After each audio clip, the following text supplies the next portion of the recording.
I have to take a trip today, and I took a look at the weather report and the roads and noticed that they were covered with ice. I knew I was going to enter a roadway that had the potential of ice, which can be so treacherous and dangerous.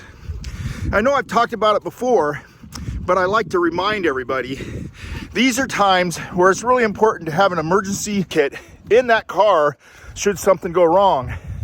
I remember back in about 2005, I was traveling over a mountain pass that was basically shut down because of the snow. In fact, I was the last car let through by the state patrol. At that time, there were many cars that had been stuck and couldn't go forward because of how severe the snow was, and most had emergency gear to take care of their personal protection needs. I wondered, however, how many people didn't. I tried to help those that I could as I continued on my way, and eventually I was able to make it over that pass and get safely back home.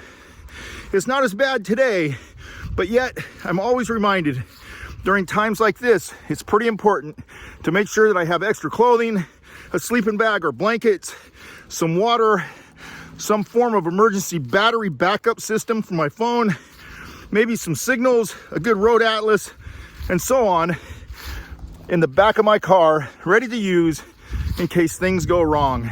This is Greg Davenport talking about that emergency preparedness kit that I hope all of you have in your car.